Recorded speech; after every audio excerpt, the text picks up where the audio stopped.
Welcome back to the Hitting the Turnbuckle podcast. This is the Monday Night Raw review. Raw going off the air 4 or 5 hours ago over here in the UK. Well, 4 or 5 hours ago, wherever you live, to be quite honest with you. But first 2 hour Raw since July 2012. And overall, I've got to say, didn't quite hit the spot. Coming off the back of such a solid pay-per-view like Bad Blood with so much stuff going on, it just didn't hit the marks at all for me. I felt it was lots of promos involved, and we'll get into that because there was two that basically kicked off Raw, fairly lengthy promos. They kicked off Raw, and yeah, I just don't think that Raw hit the mark for the first 2 hours. Maybe it's because it's 2 hours. I know SmackDown has been 2 hours forever, and they seem to get that right majority of the time anyway.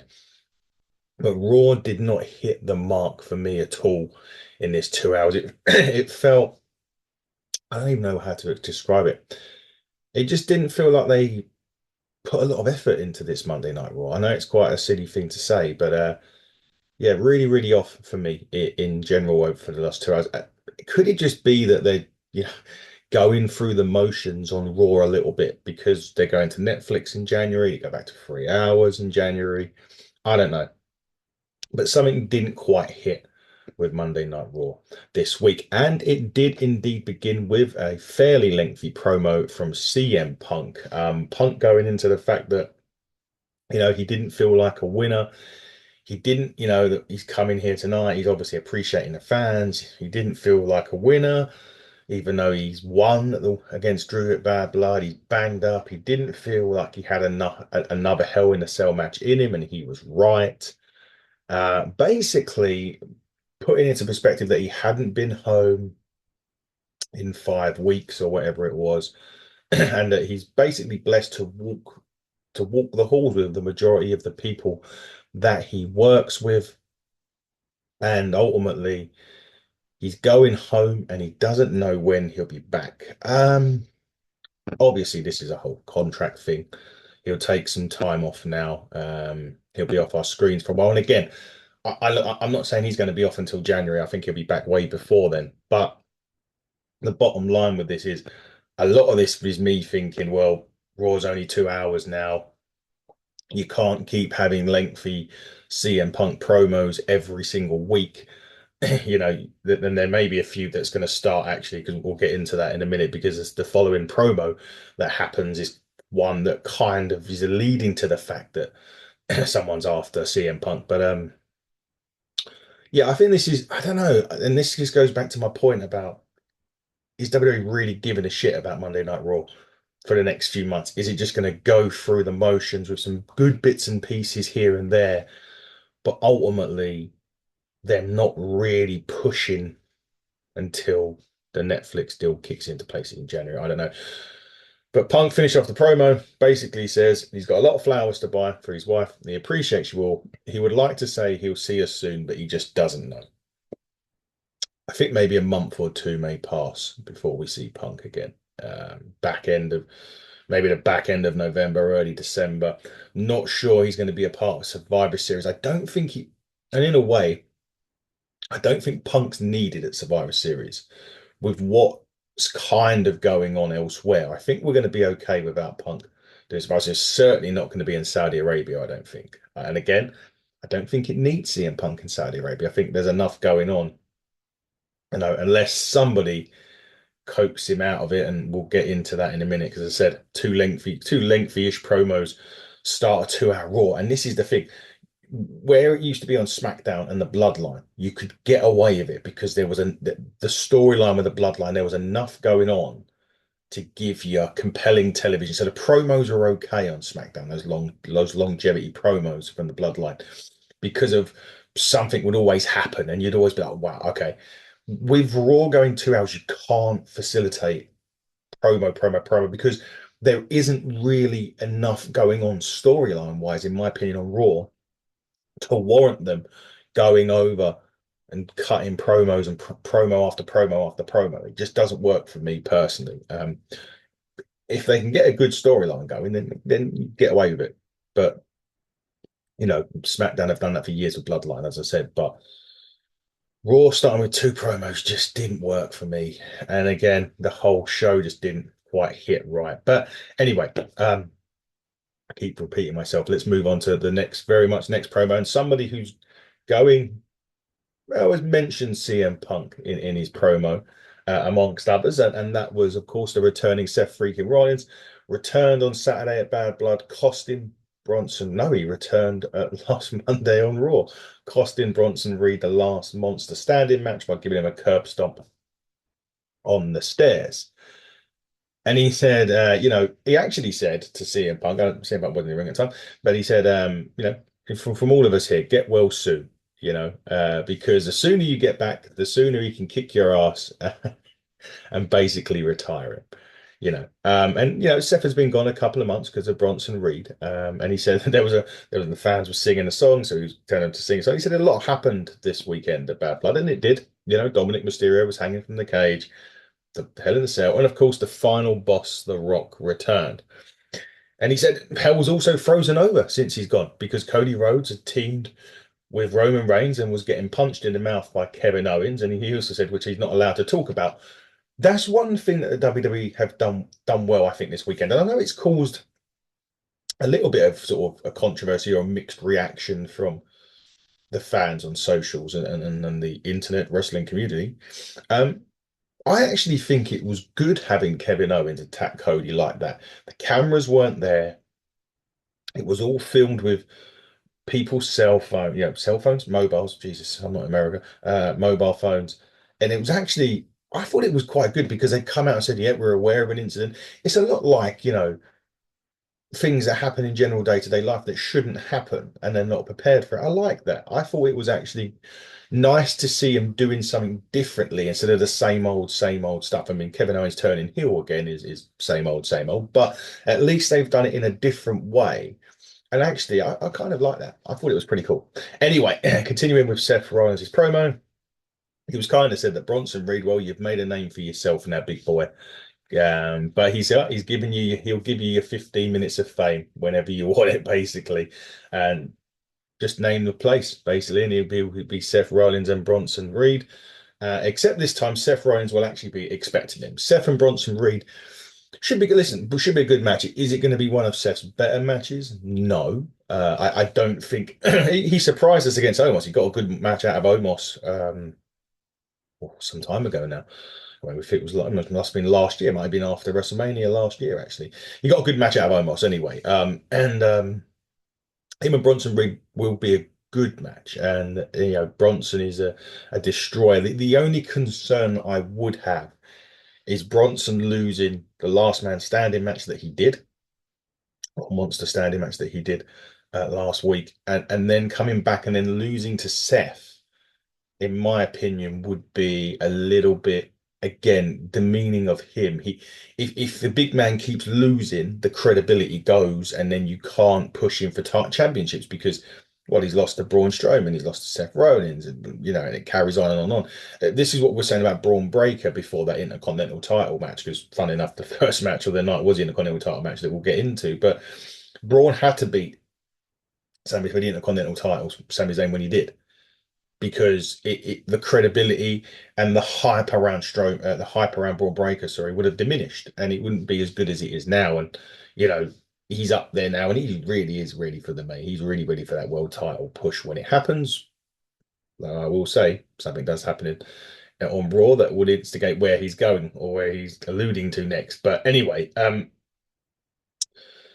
yeah, so Bronson Reed will have to have a couple of big wins. He may even have to beat Seth Rollins, even if it's the first match of couple that they have, because well, it depends on WWE's plan to Braun Strowman. I personally think Bronson Reed, Jesus, it's early. For Bronson Reed in the WWE, what are their plans? I mean, if they want him to go on and win championships, which I think he's more than capable of doing, and actually think that he should be, at least going for a championship soon anyway. Then he needs to pick up victories. He needs to be credible. That's the whole point of keeping someone credible. You can the last Monster Standing match, he got away with it because I suppose he's still booked strong. He didn't get absolutely annihilated it was a really good match. And when you lose those sorts of matches, you get away, but you can't keep losing those sorts of matches. That's where the problem will start. So if he comes in with Seth Rollins and he has a great match, gets booked strong and loses, it just for me diminishes the character and diminishes what could be something special with Bronson Reed. And but ultimately, I'm not the WWE. I don't book people, so I can't say it. But I would like to think that they've got plans for Bronson Reed, and those plans hopefully will include a championship along the way. But to do that, they can't keep losing matches, my opinion, of course. Speaking of championships, that moves us to the actual first match of the night. It was Jey Uso. It was Xavier Woods for the Intercontinental Championship. Really good match. Loved it. I love this match. It was great. Obviously, Xavier Woods still sort of teetering a heel turn a little bit in this. Jey Uso just won his Intercontinental Championship. You would not have expected Uso to lose the match, that's for sure. And to be honest, he didn't lose the match. It was a really good competitive match. It was really, really good. I like these two working, and they've had a lot where they used to work together quite a lot in a tag team. The Usos and the New Day, that was a massive tag team feud, and it worked. They just had the chemistry. They had everything that works in the ring.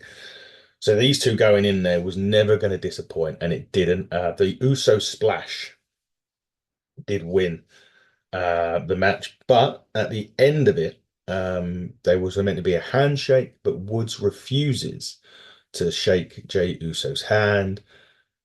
And out comes Braun Breaker. He spears Jey. Kofi comes to the aid of Jey. Braun does avoid the trouble in paradise and he plants Kofi with the spear. Breaker follows that with a spear to Woods, and he nails Jey with the crisscross spear and poses with the Intercontinental Championship. So Uso won. Woods was still turning heel, and I just wonder whether Woods is going to take issue with the fact that Kofi come to the aid of Jey Uso and perhaps not necessarily the aid of Xavier Woods. That could have something that could happen. Um, going forward, that could be something that Woods takes issue with, so to speak. Kofi, well, why didn't you just get me out of the way and go? It's us, it's not Jey Uso. So continue on. And again, like I said before, I just think it's too late to split the New Day up. I really do. I think it's just too late. I don't see the mileage in it now. When it a couple of years, I think they teased it a few years ago. Um,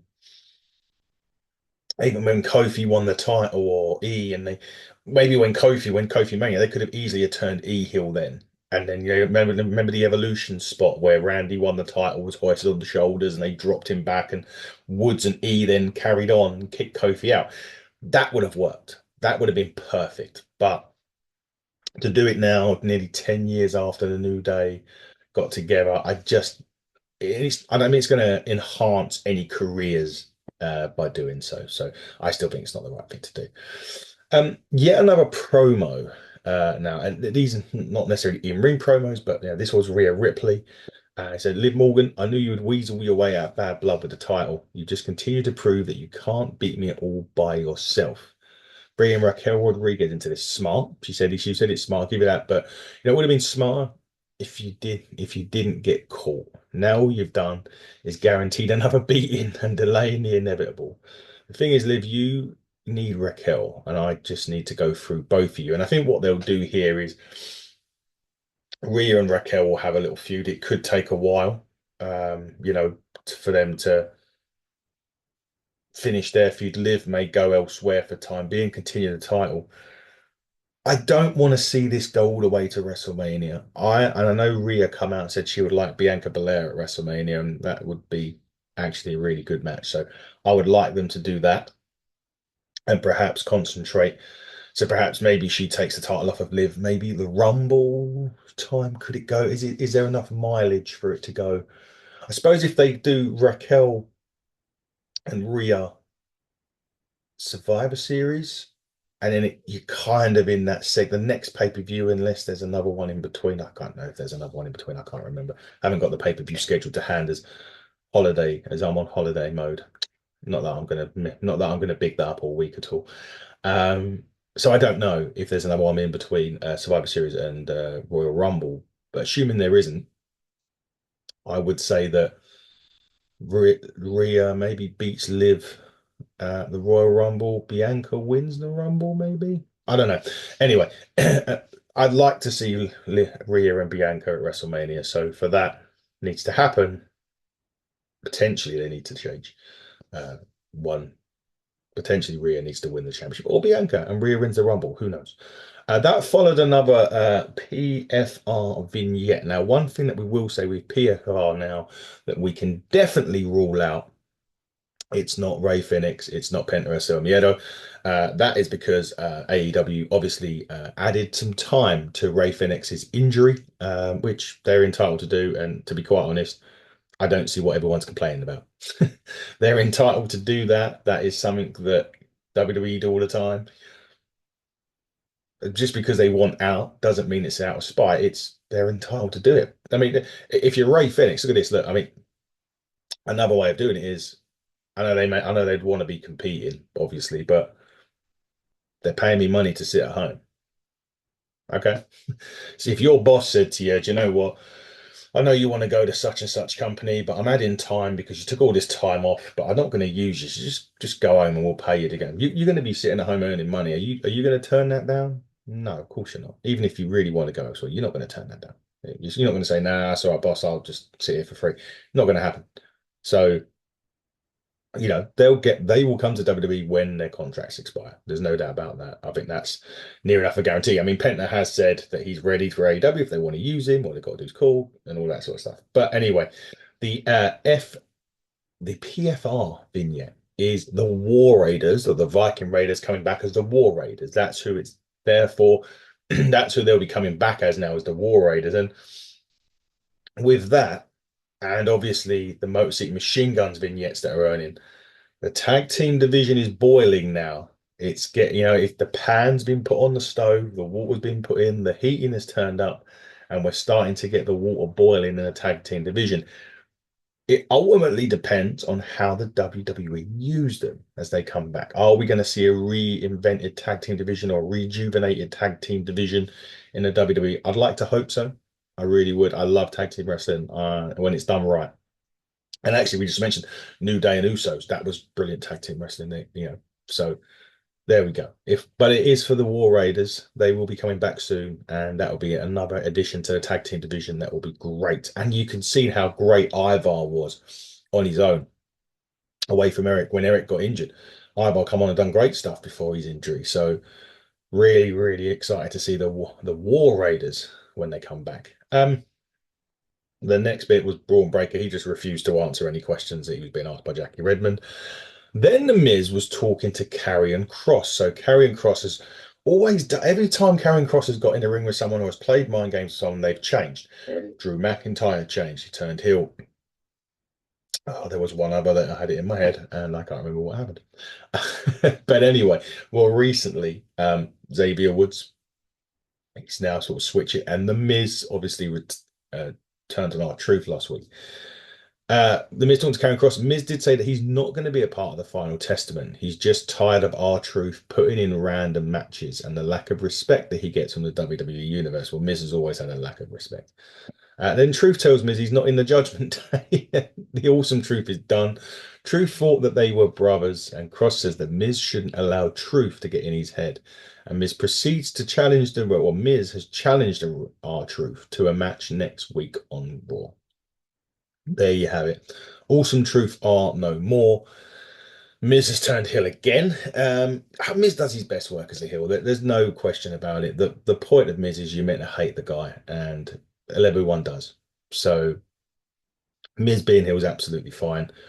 Again, I think WWE see him now as a good hand, somebody that, hey, look, we need to do this. Something put him in a minute. A bit like Dolph Ziggler, and this is why Nick Nemeth, Dolph Ziggler is now doing really well in TNA because TNA put him as a champion.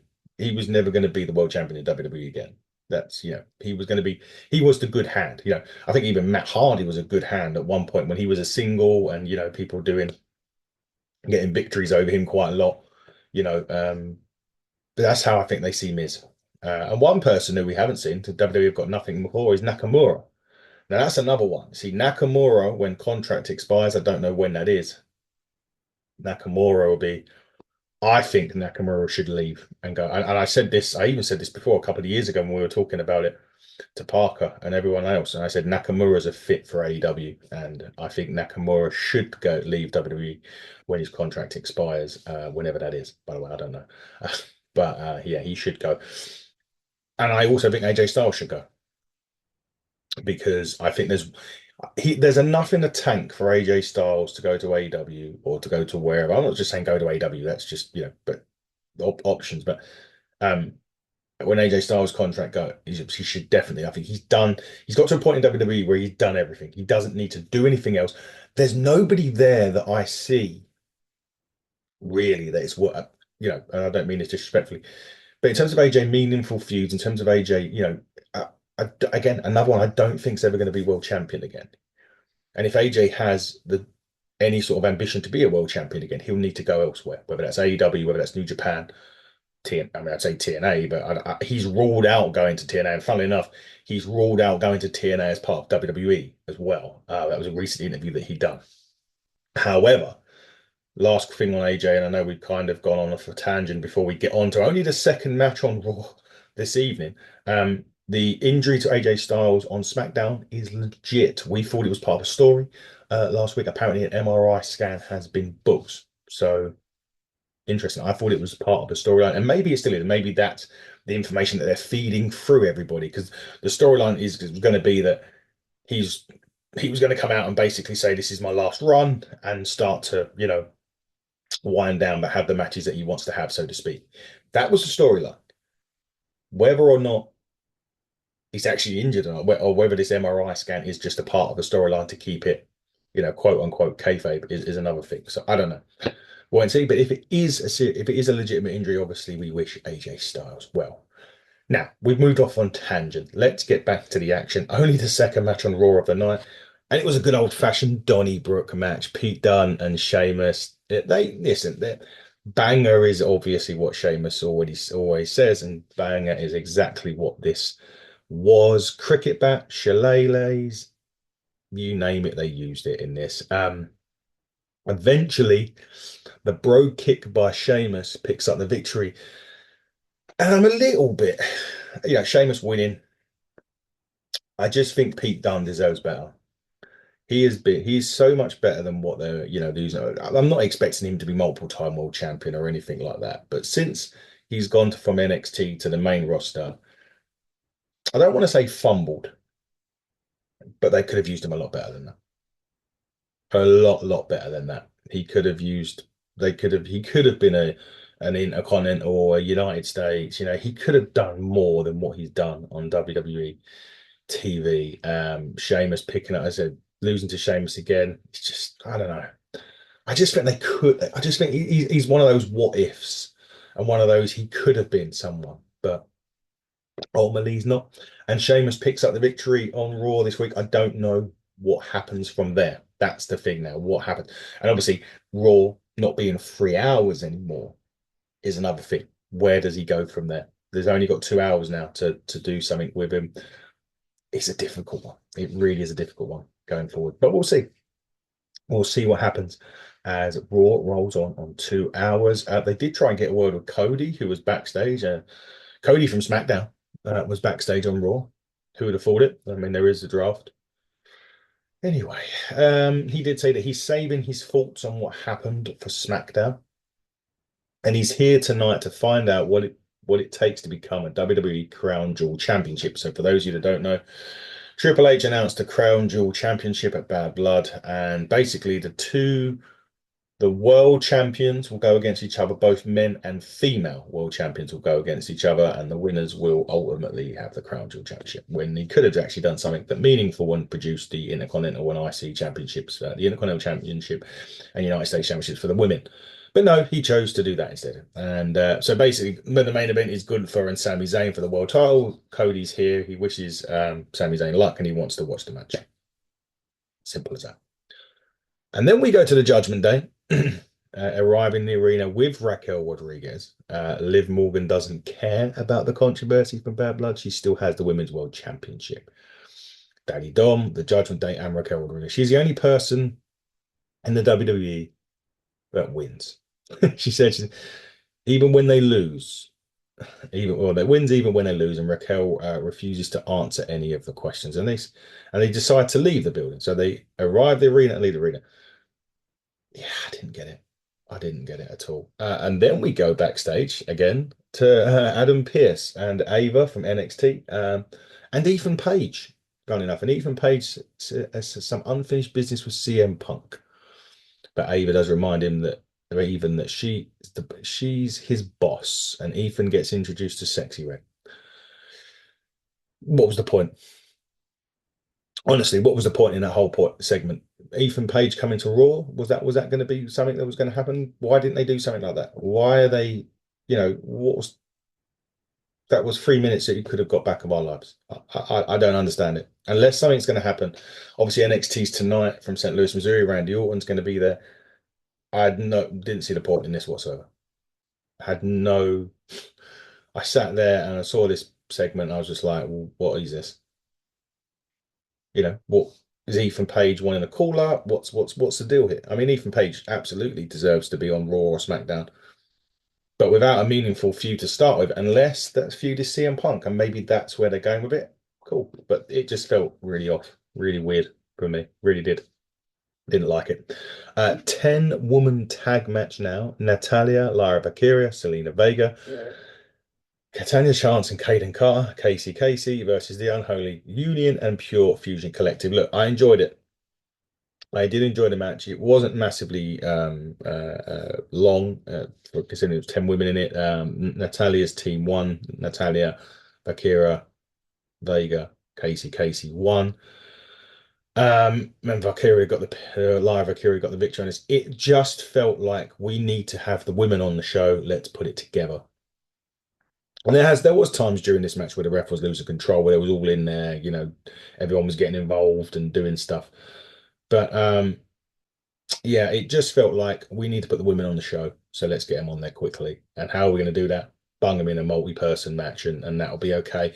Look, it is what it is. Where do they go from here? I don't know. But after that, Bianca Belair and Jade Cargill did indeed accept Damage Control's challenge for that. I think that's for the tag team championships. Damage Control won them back, and obviously Bianca and Jade Cargill accepted. Next week on Raw, from what we know, Braun Breaker will take on Kofi Kingston. Okay, that's fine. I mean, Braun's probably gonna win that, which he should do, to be fair. Maybe Xavier Woods gets involved. I don't know. Nothing from the White Six this week that I saw anyway. Unless if I missed a QR code, I apologize. But this is my whole point, guys. Anyway, look, Gunther Sami Zayn World Championship was next. Another brilliant match. Really, really enjoyed it. It was long. It was lengthy. There was a couple of bits here, where he hit the haluva kick on the outside of the ring. The referee was nearly counting to 10, so Sammy brought him in the ring to try and get the victory, which he should have done. No, look, really, really good match on that. I really enjoyed it. You knew there were, I suppose the thing about this is that although you expected Gunther to win, the only bits that were coming out with the IWC last night was, what if Goldberg spears Gunther and costing the title to Sami Zayn, and then he goes to Saudi Arabia and faces Goldberg? That was plausible, and it could have happened. It didn't. Gunther made Sami pass out to the sleeper, and then has a stare down with Cody Rhodes. But there was enough intrigue in there to sort of say Gunther's going to win this. But, then there was, and that Goldberg segment from Bad Blood gave the sliver of a doubt that he may not walk out World Heavyweight Champion, because we've seen it before. If you go back to Eddie Guerrero, Brock Lesnar at No Way Out 05, Goldberg spears Lesnar, Eddie hits the frog splash, wins the world championship. Goldberg goes on to face Lesnar at WrestleMania in probably one of the worst matches that we've saw in our entire lives. Um, but bottom line is, it could have happened here, and that could have got Goldberg to Saudi Arabia with Gunther. Would have made Gunther's world title reign look a bit weak, but Gunther could have won it back afterwards. Hypothetical speaking, anyway. But that was Raw this week. Gunther retains, has a stare down with Cody at the end. Main event Jey Uso, just a quick one, has been announced for NXT tomorrow night. Now, this is obviously, look, let's be honest. The NXT is going head to head with AEW tonight. AEW is doing Title Tuesday. NXT's, as I said, from St. Louis, Missouri. So main event Jey Uso, Randy Orton in action tonight as well, against one of, I can't remember the guy's name, but really, really up. Jibon Evans, I think, really, really up and coming. There is going to be a big RKO out of nowhere tonight. That's a guarantee. But yeah, AEW recording Title Tuesday tonight as well. Dynamite special Tuesday night edition. So loading up the NXT card a little bit, and got to try and hit that high rating as high as they did last week for sure on CW Network. So that was Raw. Disappointing in my book. First 2 hours just felt off. Didn't feel right. Not that it didn't feel right because it wasn't 3 hours. I just felt that they just didn't put. I just didn't. Yeah, didn't work for me. But that was it. Sometimes you get it. Sometimes you don't. Don't always hit the right spots. Nevertheless, hitting the right spot right here on Hitting the Turnbuckle podcast. Obviously, we'll be back tomorrow with Title Tuesday. Not long after AEW goes off the air, you will see the Title Tuesday review. Tomorrow night, we are recording, not going out, we are recording with Eric Bischoff tomorrow night as well. Looking very forward to seeing our good friend Uncle Eric again. This coming Thursday, however, the interview we done last week with Vince Russo will drop. Enough said. Just watch it. Just watch it and follow us at HTT Buckle on X or HTT Buckle on YouTube, Hitting the Turnbuckle podcast on Instagram and TikTok as well. But until tomorrow, when you'll see me again for Title Tuesday, this has been the Raw Review on the Hitting the Turnbuckle podcast with me, your host, Adam Cousins. And until tomorrow, everybody, buckle down, stay safe, and goodbye.